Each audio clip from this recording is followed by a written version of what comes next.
नमस्कार दोस्तों, pink city Jaipur में आप सभी का स्वागत है। राजस्थान की राजधानी जयपुर का ऐतिहासिक आमेर का किला भारत में ही नहीं बल्कि दुनिया भर में प्रसिद्ध है। तो आज के इस वीडियो में हम देखने वाले हैं अरावली की ऊंची पहाड़ियों से घिरा हुआ जयपुर का सुप्रसिद्ध आमेर का किला।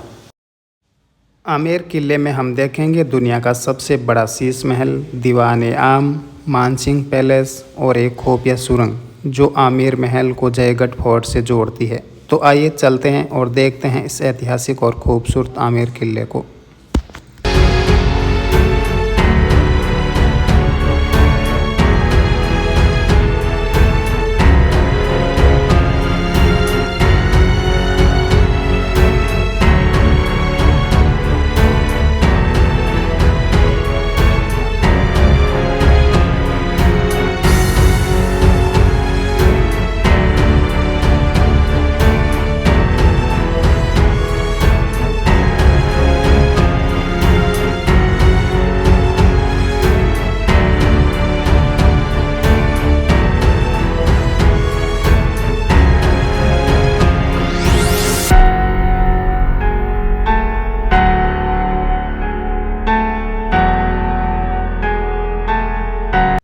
इस किले की नींव रखी थी राजा मानसिंह प्रथम ने 1589 में और इसके बाद में लगभग 140 वर्षों तक कछवा राजपूत राजाओं द्वारा आमेर किले में अलग अलग हिस्सों का विस्तार किया गया।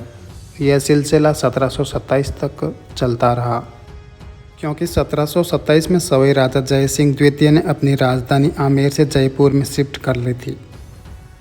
आमेर किले को अंबर किले के नाम से भी जाना जाता है। इस किले का नाम यहाँ पर स्थित अंबकेश्वर मंदिर के नाम से पड़ा है। जयपुर शहर को 3 भागों में बांटा गया है, जो है न्यू सिटी, पिंक सिटी और ओल्ड सिटी। अभी जहाँ हम घूमने आए हैं यह ओल्ड सिटी में बना आमेर का किला है। किसी ज़माने में यह जगह मीना जनजाति के राजाओं की राजधानी हुआ करती थी, जिनको 1037 में कछवा राजपूतों ने उनको हराकर अपने अधीन कर लिया था। किले के अंदर जाने के लिए अलग अलग रास्ते बनाए गए हैं। अगर आप पैदल आते हैं तो इस रास्ते से, और अगर आप हाथी की सवारी करके आना चाहते हैं तो इसके लिए भी अलग से रास्ता बनाया हुआ है। हाथी की सवारी करने के लिए 2 व्यक्तियों का चार्ज 1100 रुपये है। ये जो सामने गेट दिखाई दे रहा है इसको हाथी पोल के नाम से जाना जाता है। और जो पर्यटक गाड़ी लेकर इस किले पर आते हैं तो उनके लिए ये अलग से रास्ता बनाया गया है। ये जो सामने खंडहर हो चुकी इमारत दिखाई दे रही है, यहाँ पर किले के आंगन में बने शिला माता मंदिर के पुजारी रहा करते थे। 7 गेट बने हुए हैं इस किले में। ये सभी गेट राजा के समय में शाम को 6 बजे बंद हो जाया करते थे और सभी गेट को अलग अलग पोलों के नाम से जानते हैं। ये इस किले का तीसरा गेट है जिसका नाम भैरव पोल है। यहाँ पर छोटा सा एक भैरव मंदिर भी बना हुआ है। जहाँ पर माता का मंदिर होता है वहाँ पर भैरव जी का मंदिर जरूर होता है। इस महल में प्रवेश करने के लिए 2 दरवाजे बनाए गए हैं। एक ये जिससे अभी हम प्रवेश कर रहे हैं, इस गेट को सूरज पोल के नाम से जाना जाता है। इस गेट को सूरज पोल इसलिए कहते हैं क्योंकि सूर्य की पहली किरण इसी गेट पर पड़ती है, इसलिए इसको सूरज पोल कहते हैं। उस समय में राजा महाराजा हाथियों के द्वारा इस महल में सूरज पोल से ही प्रवेश किया करते थे। आज के समय में भी हाथी इसी दरवाजे से पर्यटकों को लेकर आते हैं।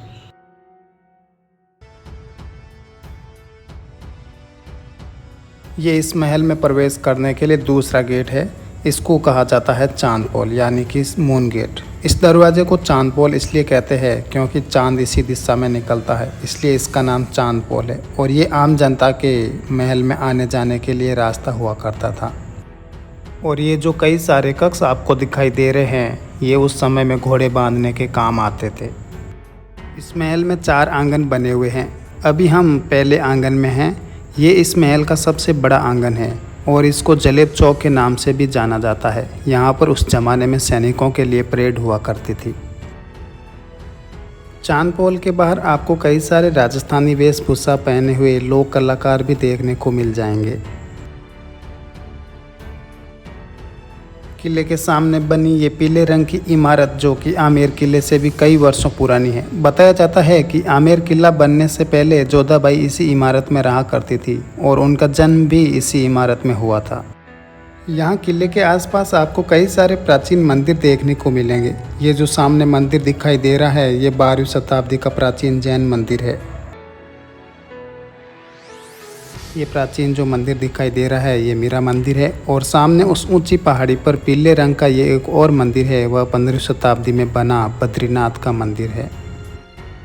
आमेर किला जयपुर के पुराने शहर में बना हुआ है। यहाँ आप देखेंगे किले के चारों ओर अरावली की पहाड़ियाँ और उन पर बनी किले की सुरक्षा के लिए दीवार। ये दीवार लगभग 13 किलोमीटर लंबी है। ये दीवार पुराने शहर के चारों ओर बनी हुई है। इन सीढ़ियों का प्रयोग करते हुए हम चलते हैं अब इस किले में आगे की ओर। यहाँ पर एक और गेट बना हुआ है। इस गेट का नाम है सिंह पोल। इस सिंह पोल पर आपको बहुत ही सुंदर चित्रकारी दिखाई देगी और उस समय इन पेंटिंग को बनाने के लिए सब्जियों का प्रयोग किया जाता था। सिंह पोल को पार करके अब हम पहुंच चुके हैं इस महल के दूसरे आंगन में। यहाँ पर आप ये जो इमारत देख रहे हैं इसको कहते हैं दीवाने आम। इसका निर्माण मिर्जा राजा मानसिंह ने 16वीं सदी के अंत में करवाया था। उनके बाद के उत्तराधिकारी राजाओं ने इसका अपनी आवश्यकता के अनुसार विस्तार करते रहे। इस दीवान आम में उस समय में जनसाधारण दरबार लगता था। सामने राजा खुद बैठा करते थे, बीच में राजा के मंत्री और बाहर सामने की तरफ आम जनता बैठा करती थी और राजा यहीं पर सोने चांदी से जड़ित आसन लगाकर आम जनता की समस्याएं सुनते थे और उनकी समस्याओं का समाधान और न्याय किया करते थे। इस दीवान आम में कुल मिलाकर आपको 48 स्तंभ यानी कि पिलर दिखाई देंगे, जिनमें से 32 स्तंभ लाल बलुआ पत्थरों से बने हैं और बाकी के स्तंभ आपको सफ़ेद संगमरमर से बने हुए दिखेंगे। और यहाँ पर आप देखेंगे कि सभी स्तंभों पर हाथी के मुख बने हुए हैं, जो कि हिंदू धर्म के अनुसार शक्ति का प्रतीक माना गया है। इस दीवान आम की छत पर आपको कई सारे कड़े लगे हुए दिखाई देंगे।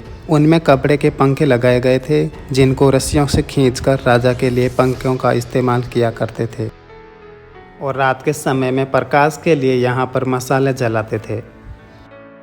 इस इमारत के बाहर की ओर चारों तरफ कई सारे कड़े लगाए गए हैं, जिनमें गर्मियों में पर्दे लगाए जाते थे। ये जो आपको प्रथम आंगन दिखाई दे रहा है, इसमें सैनिकों की परेड के अलावा दिवाली, होली जैसे कई सारे त्योहारों के कार्यक्रम इसी जलेब चौक में हुआ करते थे। दीवान आम के पास की ये जो इमारत है इसको कहा जाता है 27 कचहरी यानी कि लेखा जोखा विभाग। यहाँ पर उस समय में राजा के अधीन कुल मिलाकर 27 रजवाड़े थे, तो उन सभी रजवाड़ों का लेखा जोखा इसी में बैठकर किया करते थे। ये जो आपको कई सारे पिलर बने हुए दिखाई दे रहे हैं, ये पिलर इस इमारत को अलग अलग 27 हिस्सों में बांटते हैं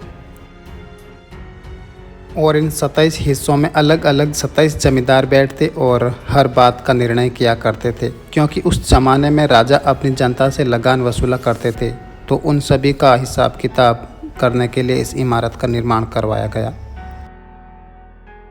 इस कचहरी के किनारे पर बने इस गलियारे से अगर हम बाहर की ओर देखते हैं तो बहुत ही सुंदर नज़ारा देखने को मिलता है।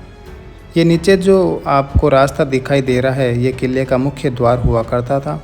तो जब राजा युद्ध के मैदान में से आते या जाते थे तो रानियाँ उनको यहाँ से देखा करती थी। तो आइए अब देखते हैं पानी गर्म करने की टेक्निक और इस महल में बनी हुई चिमनी, जिसको उस जमाने का गीजर भी कह सकते हैं। इस चिमनी के नीचे की ओर आपको ये जो दो छेद दिखाई दे रहे हैं, इनमें दोनों साइड लकड़ी जलाया करते थे और अंदर की ओर इसमें तांबे की प्लेट लगी हुई है। जब लकड़ी जलती थी तो तांबे की प्लेट गर्म होती थी और अंदर पानी की टंकी भी गर्म हो जाया करती थी। अब देखते हैं इस महल में बने स्नानघर, जो कि इस चिमनी के पीछे की ओर बने हुए हैं, जिसका उपयोग उस जमाने में राजा और उनके परिवार के सदस्य किया करते थे। इन स्नानघरों को अरबी भाषा में हम्माम बोलते हैं, जिसको हम बाथटब भी बोल सकते हैं। ये हम्माम विशेष तौर पर रानियों के लिए बनाए गए थे। इसके चारों कोनों में बैठने के लिए चेयर की तरह बनाया गया है, जिसमें रानियां नहाया करती थी।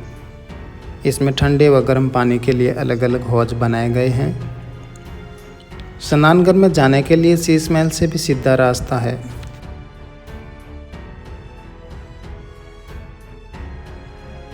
ये इस महल में बना हुआ किचन है और इसके ऊपर भोजनशाला कक्ष बने हुए हैं और इस तरफ जो आपको ये कक्ष दिखाई दे रहे हैं, ये किचन का स्टोर रूम बना हुआ है जिसमें अनाज व खाने पीने की वस्तुएं रखी जाती थी।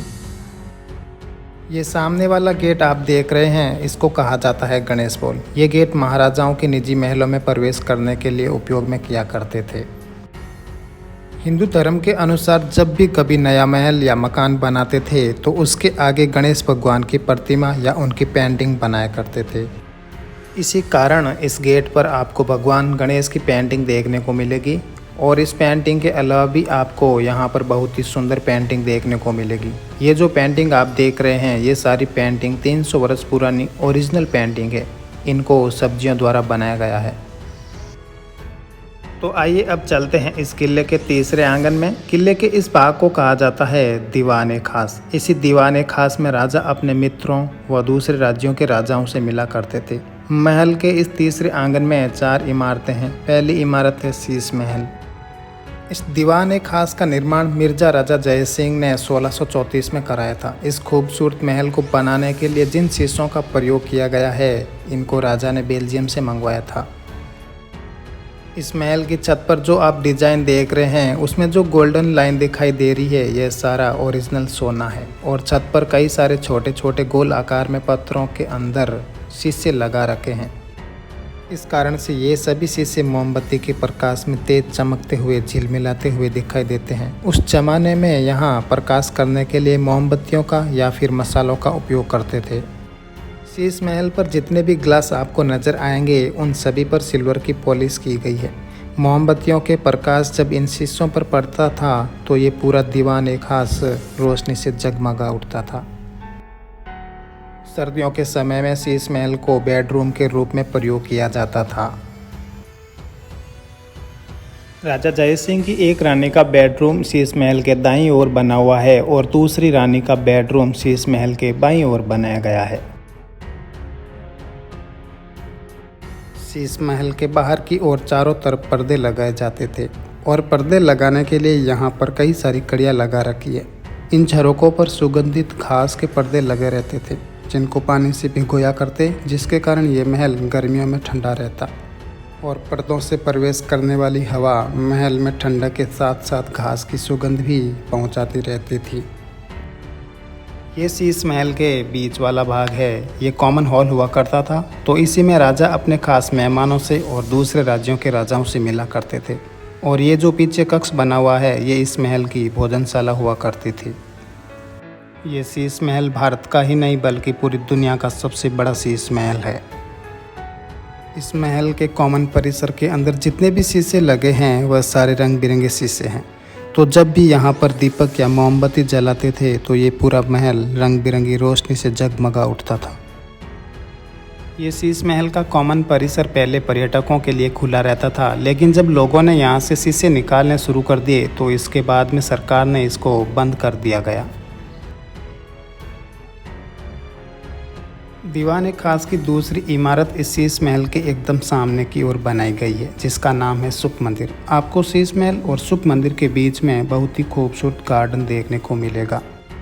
इस गार्डन को मुगल शैली के अनुसार 4 बाग प्रणाली से बनाया गया है। इस गार्डन के अंदर कई सारे अलग अलग सुगंधित पौधे लगाए गए हैं और इसके बीच में एक फुवारा भी बनाया गया है। और ख़ास बात यह है कि इस गार्डन के डिजाइन को यहाँ पर बने दरवाज़ों में उतारा जाता था। यह है दीवाने खास की दूसरी इमारत। इसको सुख मंदिर के नाम से जाना जाता है। सुख मंदिर की दीवारों और छत पर बहुत ही बारीक और सुंदर नक्काशी की गई है और इस महल को बनाने के लिए सफ़ेद संगमरमर का उपयोग करके बनाया गया है।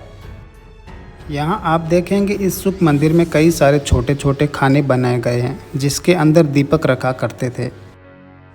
इस महल के दरवाजे चंदन की लकड़ी से निर्मित थे, जिसके अंदर इसके सामने वाले गार्डन के अनुसार इस दरवाजे को डिजाइन किया गया है। इस महल की छत पर जो कड़े लगा रखे हैं, इनमें झूले लगाया करते थे, जहां पर राज परिवार की महिलाएं झूले झूला करती थी।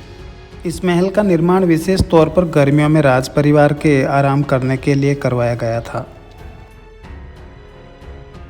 आइए अब चलते हैं इस आंगन में बनी तीसरी इमारत को देखने। ये इमारत इस आंगन की पहली मंजिल पर बनाई गई है और इसको कहा जाता है सुहाग मंदिर।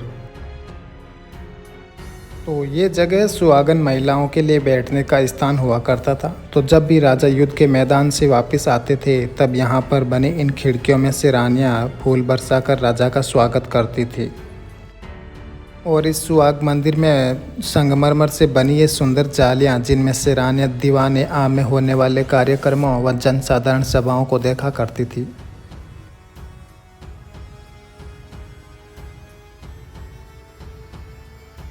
और यहाँ पर भी आप देखेंगे महल के बाकी हिस्सों की तरह ही बहुत ही खूबसूरत पेंटिंग, सब्जियों के रंग का प्रयोग करके बहुत ही सुंदर तरीके से फूल पत्तियों की डिजाइन की गई है। यहाँ पर इस दीवान ए खास की चौथी इमारत है शीश महल के ऊपर बना ये जस मंदिर।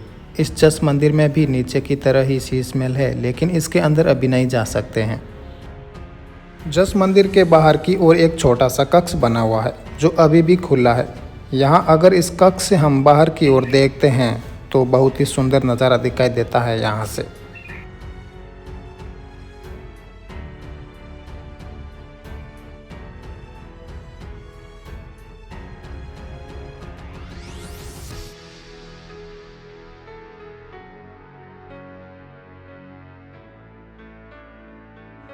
किले के तीसरे आंगन की प्रथम मंजिल पर चारों कोनों में ऐसी छतरियाँ बनाई हुई है जहाँ से आप इन खूबसूरत अरावली की पहाड़ियों को देख सकते हैं और पहाड़ी पर बने किले की दीवार को भी आराम से देख सकते हैं।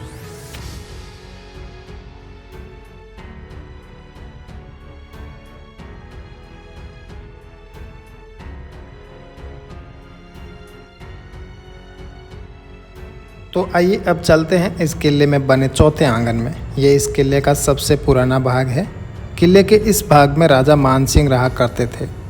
किले के इस चौथे आंगन में आपको राजा की रानियों के लिए बनाए गए कक्ष और मानसिंह पैलेस देखने को मिलेगा। किले के इस भाग को जनाना महल के नाम से जाना जाता है। राजा मानसिंह की 12 रानियां थीं, तो राजा ने अपनी रानियों के लिए 12 एक जैसे कक्ष बनाए गए थे। अभी जो हम ये कक्ष देख रहे हैं ऐसे ही सभी रानियों के लिए अलग अलग कक्ष बनाए गए हैं। इन सभी कक्षों में आपको एक बड़ा परिसर देखने को मिलेगा और इन सभी परिसरों की दीवारों पर बहुत ही सुंदर तरीके से चित्रकारी की गई है। यहाँ पर ये इस कक्ष के अंदर आप ये कमरा बना हुआ देख रहे हैं, ये रानी का बेडरूम हुआ करता था। इन सभी 12 कक्षों में रानियों के लिए बेडरूम, किचन और एक बड़ा सा आंगन हुआ करता था। इन सभी कक्षों की दीवारों पर आपको कई सारे खाने बनाए हुए देखने को मिलेंगे। तो इन खानों में रानियां अपने कक्षों में प्रकाश करने के लिए दिए या मोमबत्ती जलाया करती थी और इन खानों में अपनी ज़रूरत का सामान भी रखा करती थी। तो किले के इस चौथे आंगन में कुल मिलाकर 12 कक्ष बनाए गए हैं। ये सभी कक्ष जो अभी हमने देखा है ये सारे के सारे कक्ष इनके जैसे ही है। और यहाँ पर जो आप सीढ़ियाँ देखेंगे इन सीढ़ियों से राजा रानियों से मिलने आ जाया करते थे, क्योंकि यहाँ पहली मंजिल पर मानसिंह पैलेस है जहाँ पर राजा मानसिंह रहा करते थे।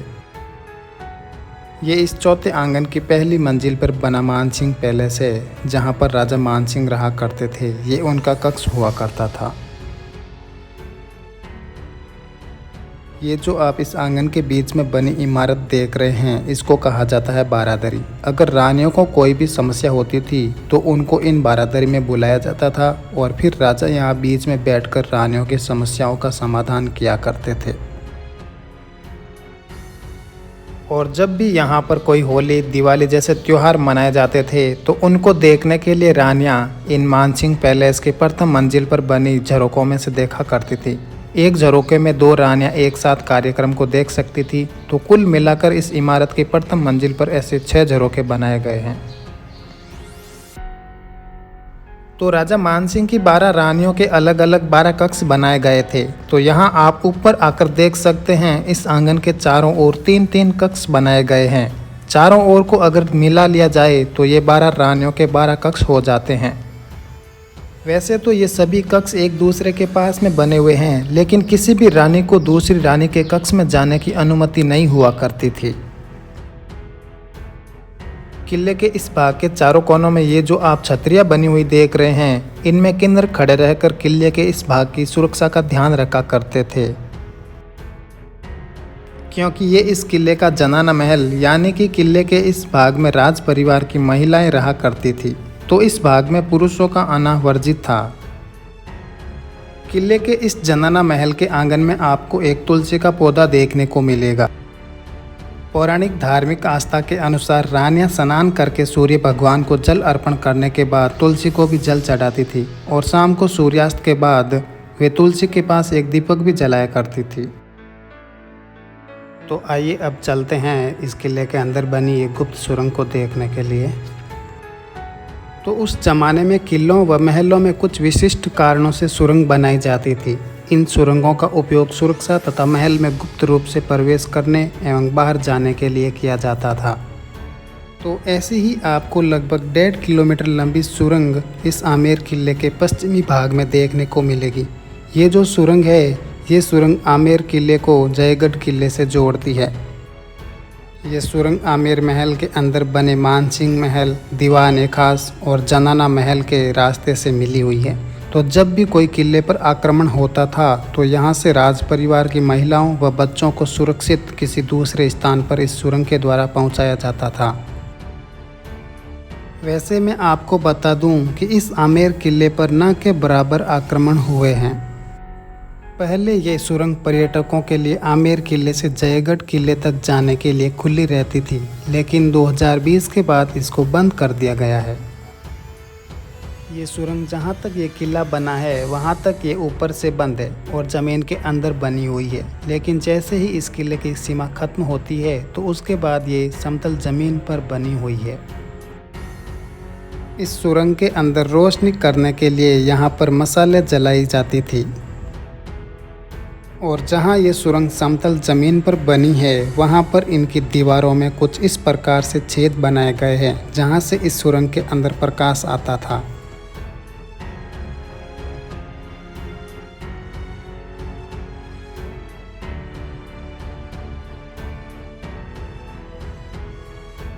यहाँ पर ये जो आप बड़ी कढ़ाई देख रहे हैं ये उस ज़माने की नहीं है। ये बॉलीवुड मूवी जोधा अकबर की शूटिंग के दौरान बनाई गई थी, जिसको यहीं पर छोड़कर चले गए। यहाँ ये आप कमरे देख रहे हैं, ये इस किले के स्टोर रूम हुआ करते थे। आमेर किले के पश्चिमी दिशा से आवागमन के लिए यहाँ एक और गेट बनाया गया है जिसका नाम है त्रिपोलिया दरवाज़ा। इस दरवाजे से 3 रास्ते निकलते हैं, इसलिए इसको त्रिपोलिया दरवाजे का नाम दिया गया है। ये जो आप इस किले के आगे गार्डन देख रहे हैं ये है केसर क्यारी गार्डन। तो राजा मानसिंह ने 16वीं सदी में कश्मीर से केसर के पौधे लाकर यहाँ पर लगवाए थे। केसर को लगवाने के लिए मानसिंह ने यहाँ पर इस झील का निर्माण भी करवाया था, जिसको कहा जाता है मावटा झील। इस केसर क्यारी गार्डन के चारों ओर इस झील को इसलिए बनाया गया था ताकि ये गार्डन ठंडा रह सके, लेकिन राजा यहाँ पर केसर नहीं उगा सके क्योंकि केसर केवल ठंडी जगहों यानी कि बर्फीले इलाकों में ही उगता है। यहाँ केसर क्यारी गार्डन के पास में एक और गार्डन जो आप देख रहे हैं इसको कहा जाता है दिल आराम बाग।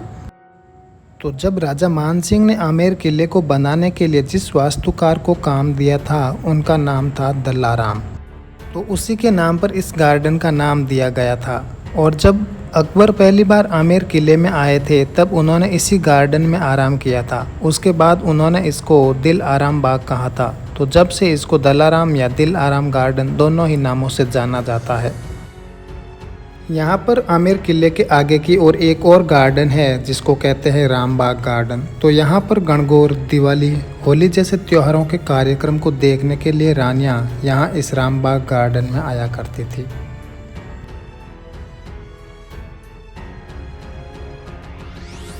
आमेर किले के अंदर दीवान आम, जलेब चौक और मानसिंह पैलेस के भागों में भूमिगत टाँके बनाए गए हैं, जहां पर महलों के अंदर पानी की मांग को पूरा करने के लिए बरसात का जल संग्रहित किया करते थे।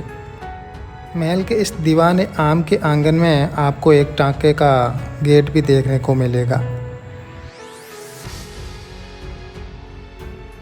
तो दोस्तों ये था आमेर का किला और इसका इतिहास। अगर आपको ये वीडियो और मेरे साथ आमेर किला घूमकर अच्छा लगा हो तो इस वीडियो को लाइक और शेयर ज़रूर करें।